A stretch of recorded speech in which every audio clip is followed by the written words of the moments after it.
Your smartphone camera is honestly, it's actively ruining the best street art in your city. I mean, just think about how often this specific scenario plays out. You're walking down a typical urban street, maybe you're just running errands, carrying groceries, and you turn a corner. Yeah, and you're instantly faced with something completely unexpected. Exactly. Suddenly, you're face to face with this absolutely stunning, larger than life mural just painted on the side of a five-story brick building.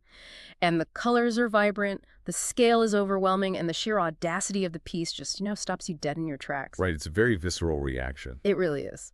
So instinct kicks in. You pull out your phone, you lean back on your heels as far as you physically can, and you snap a photo to capture the moment.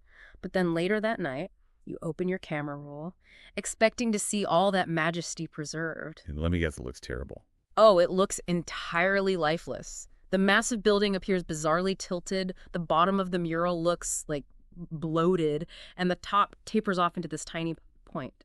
The magic of that physical, in-person encounter is just completely gone.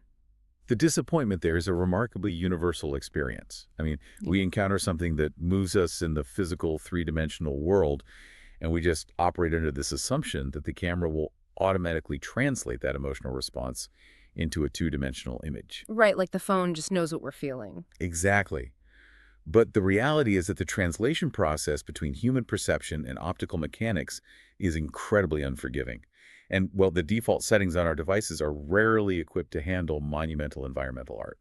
So today's deep dive is essentially a masterclass in urban observation. We're going to figure out exactly why that geometric translation fails and the specific physical steps required to fix it. We are dissecting a single, highly analytical field note from a photographer named Ang. It's a fascinating piece of writing. It really is. The source material is a post published on June 30th, 2026. It's titled Notes on Photography Part 242 on Taking Mural Photography.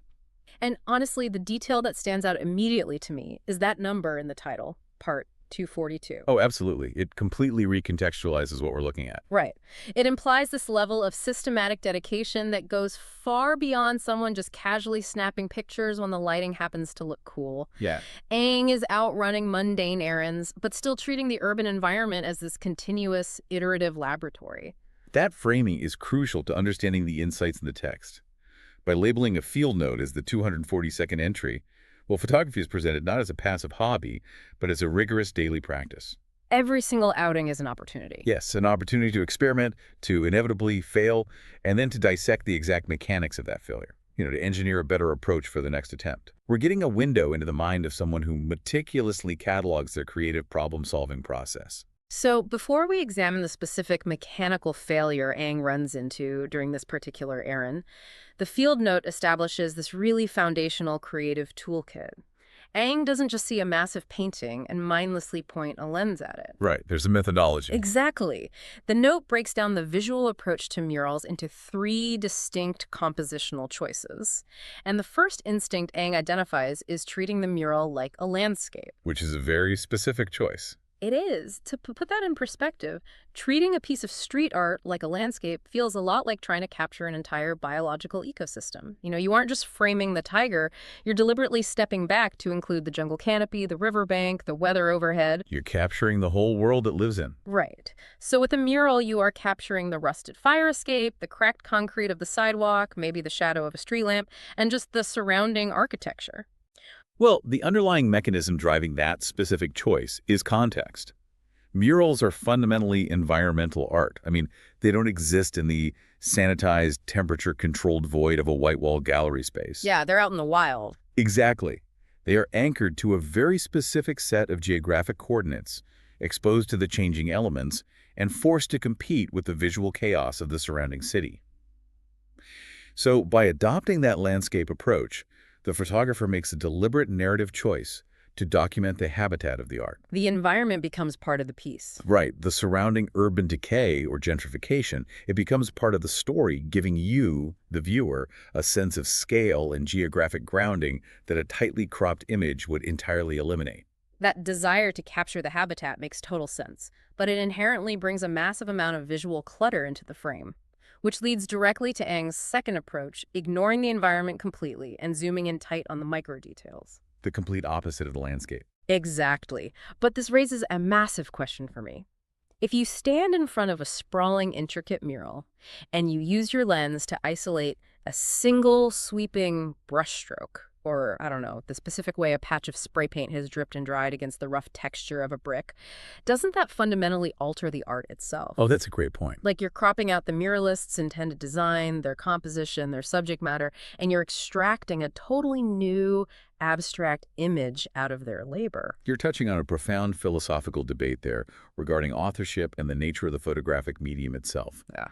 When you isolate a drip of paint from a 50-foot canvas, you are undeniably creating something entirely new. Because you're changing what we're looking at. Right. Photography is, at its core, an act of exclusion.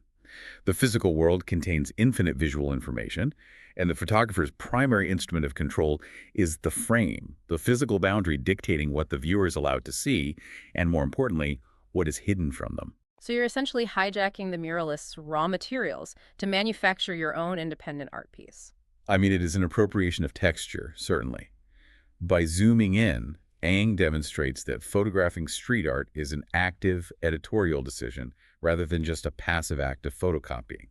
The photographer isolates a microcosm hidden within the macrocosm. They're pointing out things we'd normally ignore. Exactly. They force the viewer to engage with the materiality of the paint, the viscosity, the weathering, the interaction with the masonry elements that a pedestrian standing on the corner just taking in the entire wall would almost certainly overlook. But okay, the moment you strip away the surrounding building and zoom in on a cluster of brushstrokes, you completely obliterate the viewer's understanding of scale. You really do. Like, a photograph of a paint drip could be a macro shot of a canvas the size of a postage stamp, or a detail from a wall the size of an airplane hangar.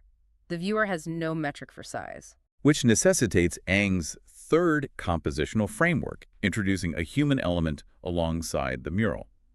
This operates as a hybrid approach, kind of bridging the gap between the sprawling landscape and the isolated abstraction. Yeah, the impact of a tiny pedestrian walking past a colossal painted face is immediate. The juxtaposition is jarring. Your brain does the math instantly. Exactly. Your brain instantly calculates the overpowering, imposing dimensions of the artwork solely because there is an ordinary human being standing at the base of it for comparison. And beyond merely providing a physical yardstick for scale, injecting a human figure into the composition introduces this amazing narrative tension through the contrast of time. Contrast of time, what do you mean? Well, the mural represents permanence. It took weeks to design and paint, and it will remain on that brick wall for years, maybe decades. But the pedestrian represents transience. Oh, wow. They are captured in a fraction of a second, mid-stride, caught in a fleeting moment on their way to an entirely different destination. It activates the space around the art. The crucial takeaway from the beginning of this field note is that Ang is not listing arbitrary rules. Right. These are foundational vocabulary words of visual storytelling. Exactly. You can choose to speak in the language of urban landscape, the language of material abstraction, or the language of street photography. So having laid out this sophisticated, highly considered vocabulary, Ang then pivots to a moment of stark self-critique. Despite possessing the theoretical knowledge of how to frame these shots, Ang reviews the actual photos taken during that day's errands and expresses profound frustration with the results. It's a very relatable moment of disappointment. It is. The note explicitly states that the images failed to capture a level perspective, resulting in what Ang dismissively labels as merely plain, low-angle tourist shots. And you have to understand, the phrase tourist shots carries a heavy pejorative weight in photographic circles. It's an insult. Yeah, it implies a complete lack of critical engagement with the subject matter. But wait, let me push back on Ang's harsh self-assessment here. Is a low angle inherently a bad amateurish choice? I mean, in cinema, a low-angle shot is the ultimate tool for conveying power. Right, the hero shot. Yeah, if a director shoots a hero from below, they appear dominant, larger than life, majestic. So if I stand on the sidewalk and shoot upward at a towering piece of street art, doesn't that angle amplify the mural's grandeur? Why is Ang writing this off as a failed plain tourist shot? That's a fair question. The cinematic language you're referencing is completely accurate, but it hinges entirely on intentionality. Intentionality. Yes, a low angle absolutely evokes majesty and dominance when it's a deliberate, engineered choice made by a visual artist. What Ang is critiquing is not the aesthetic concept of a low angle, but the accidental, unavoidable byproduct of physical limitation. Oh, because they were just stuck on the sidewalk. Exactly. The frustration stems from the fact that the angle was dictated by the narrowness of the sidewalk, not by a creative desire to make the mural look imposing. To visualize exactly what happens when you stand too close to a massive vertical object and look up, it's like arriving late to a movie theater. Oh, and you have to sit in the front row. Exactly. The only seat left is in the very front row, dead center. Mhm. You sit down, tilt your head back as far as it goes, and just stare straight up at the screen. The image projected is totally warped. It's so uncomfortable. It really is. The actors' shoes look colossal, dominating the foreground, while their heads look unnaturally tiny, just receding into the distance at the top of the screen. That same geometric distortion happens when you stand directly underneath the mural and point a camera lens toward the sky. The scientific term for that specific geometric distortion is keystoning. It's an inescapable consequence of perspective. Good. Yeah. See, the artist painted the mural on a flat, two-dimensional plane, calculating specific proportions for the figures and shapes. But when you stand at the base of that plane and angle your lens upward, the parallel vertical lines of the building, and therefore the parallel lines within the painting, they optically converge as they extend higher into your field of view. So they get closer together at the top. Right. The rectangular wall transforms into a distorted trapezoid. The base expands, and the roofline pinches together. It creates this dizzying optical illusion where the entire building looks like it's falling backward, away from the street. And that backward falling sensation ruins the structural integrity of the artist's original vision. The proportions of the mural are just fundamentally corrupted. And to make matters worse, the problem is severely exacerbated by the hardware we carry in our pockets. Our phones. Yes. The default lens on almost every modern smartphone is a wide-angle lens. They're designed with a bulbous field of view to capture as much horizontal information as possible. Great for group selfies, bad for buildings. Exactly. When you place a wide-angle lens extremely close to a massive subject, that inherent optical curvature aggressively stretches the edges of the frame, multiplying the severity of the keystoning effect. The bottom of the mural balloons outward grotesquely. And this is why Ang uses the term tourist shot. Yes. It is the default, unthinking image produced by simply standing wherever it is most physically convenient and letting the limitations of the hardware dictate the final product. Okay, so Ang recognizes this mechanical failure. The physical proximity to the wall is forcing a steep angle, and that steep angle is generating the trapezoidal distortion. If the goal is a perfectly level, geometrically accurate representation of the mural, the impossible solution would be to simply levitate 50 feet in the air and hover parallel to the center of the brick wall. Which would be ideal. Sadly, lacking a jetpack, Ang formulates a highly technical two-part hypothesis for the next attempt. First, physically walk all the way across the street. Second, use a telephoto lens to capture the image from that distance. This hypothesis is where the analytical rigor of Part 242 really pays off. Ang is diagnosing a geometric problem and prescribing an optical cure. Let's evaluate the mechanics of that first step, physically crossing the street. The concept of stepping backward to gain clarity really reminds me of looking at those autostereograms, the magic eye posters from the 90s. Oh, wow, yes. That's a blast from the past. Right. If your nose is pressed directly against the paper, your visual field is entirely overwhelmed by a chaotic, blurry mess of static patterns. You have to physically step backward, creating empty space between yourself and the subject, for the hidden image to finally snap into focus and reveal its intended structure. Well, while the physiological mechanism of a magic eye poster actually involves diverging your focal planes rather than just moving backward. Okay, fair enough. The spatial principle you're describing translates perfectly to architectural photography. Proximity forces a severe viewing angle. Distance flattens that angle. Right, it stretches things out. Yes. When you're standing on the sidewalk directly beneath the mural, the geometric triangle formed by your camera, the bottom edge of the artwork, and the top edge of the artwork contains incredibly steep angles. Yeah. But by walking across the street, moving perhaps 60 or 70 feet away, you drastically stretch the base of that triangle. So you don't have to look up as high. Exactly. The angle of elevation required to see the top of the mural decreases significantly. Your line of sight becomes much closer to being parallel with the wall itself, which organically eliminates the keystoning. The parallel lines of the building stop converging, and the mural's original intended proportions are structurally restored. That geometric fix makes total sense. But honestly, it introduces a massive spatial problem. By physically retreating to the opposite side of a busy urban thoroughfare, you are placing an enormous amount of interference between yourself and the art. The city gets in the way. Right. You now have lanes of traffic, passing buses, street signs, and pedestrians cluttering your line of sight. By retreating to solve the geometry, don't you entirely detach yourself from the visceral, street-level energy of the mural? If you were relying solely on standard human vision or a standard wide-angle smartphone lens, yes, absolutely. You'd just be looking at a chaotic street scene with a tiny, colorful rectangle far off in the background. Which is not a great photo. Not at all. But that detachment is precisely what the second half of Eng's hypothesis is designed to counteract. This is where the mechanics of a telephoto lens become vital to the operation. See, when most people think of a telephoto lens, they just think of magnification. It operates like a digital telescope, simply making faraway things look closer. But there is a much more complex optical phenomenon happening. Exactly. The magnification is only half of the equation.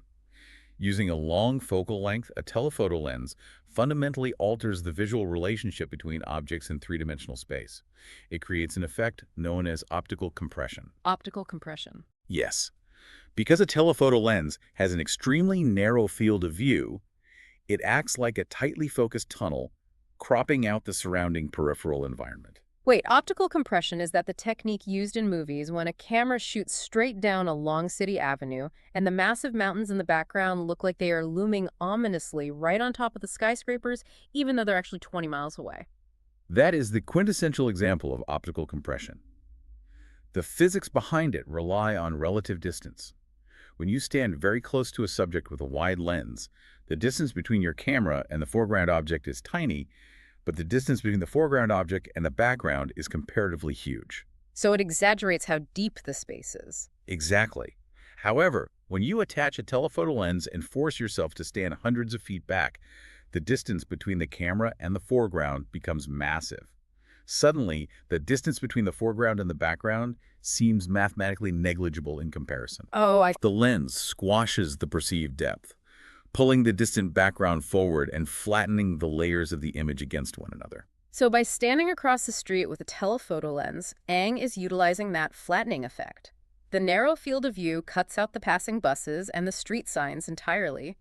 The magnification reaches across the physical void of the street, while the optical compression pulls the surface of the mural forward, filling the entire frame with the artwork. The telephoto lens essentially operates as an optical bridge. It allows the photographer to maintain the vast physical distance required to ensure perfectly level, distortion-free geometry, while simultaneously simulating the visual intimacy of standing mere inches from the brickwork. It's a masterful manipulation of physics. It really is. This realization, the diagnosis of the geometric warping and the prescription of distance plus optical compression, it marks a profound evolution in the field note. We're witnessing Eng transition from a passive observer, just casually snapping photos while running errands, into a deliberate, calculating engineer of imagery. Taking complete control of the process. Right. Eng refuses to accept the compromised perspective dictated by the narrow sidewalk. Instead, they are actively manipulating geographic space, mathematical angles, and lens optics to force the chaotic urban environment to yield the precise image they envisioned. It serves as a potent reminder that the act of seeing an object and the technical skill required to successfully photograph that object are two entirely distinct disciplines. The journey documented in Part 242 provides an incredible blueprint for interacting with the urban environment. We started with the instinct to capture the beauty of a mural, exploring the foundational choices of framing the surrounding landscape, isolating the granular details of the paint, or injecting the narrative tension of a passing pedestrian. A very robust toolkit. Yes. And then we confronted the mechanical trap of the sidewalk, the realization that physical proximity, when paired with default lenses, results in the warped keystone geometry of the dreaded tourist shot. The worst-case scenario. Indeed. And finally, we arrived at the highly engineered solution, utilizing physical distance to cure the geometric angle and deploying the optical compression of a telephoto lens to bridge the gap and restore the intimacy of the art. It's a remarkable density of problem solving, packed into a single brief observation. It really is. So the next time you are walking through your neighborhood and you're stopped in your tracks by a stunning piece of street art, challenge yourself to adopt the mindset of Part 242. Be intentional. Exactly. Resist the urge to just lean back on your heels and let the default settings on your phone dictate the memory. Step back. Look at the converging lines. Evaluate the geometry of your Just position. make a choice. Decide actively whether you're documenting the habitat, curating the abstract details, or waiting for a human element to provide scale. Take control of the optical mechanics rather than letting the environment frame the photo for you. Engaging with your surroundings on that analytical level fundamentally changes the way you process the physical world. You transition from merely looking at objects to truly seeing the underlying mechanics of how they exist in space. But as with any deep dive into the philosophy of art, we want to leave you with a final, lingering thought to explore on your own. It's a paradox, really, that builds directly on Eng's brilliantly engineered solution. And this question challenges the very purpose of the endeavor. Right. Eng's ultimate goal was to utilize distance and complex telephoto optics to capture a perfectly level, geometrically flawless, entirely undistorted image of the mural. The objective is to achieve a pristine representation of exactly what the painter created on that wall. A perfect one-to-one copy. But consider the logical extreme of that goal. If you actually succeed, if you flawlessly engineer your environment, mathematically eliminating every trace of your own unique perspective, cropping out every messy accident of the surrounding sidewalk, and erasing the chaotic context of the city entirely, at what point does your photograph stop being a unique, subjective piece of art and simply become a mechanical photocopy of someone else's labor? Does the pursuit of geometric perfection ultimately erase the photographer from the photograph? Until next time, keep digging deep.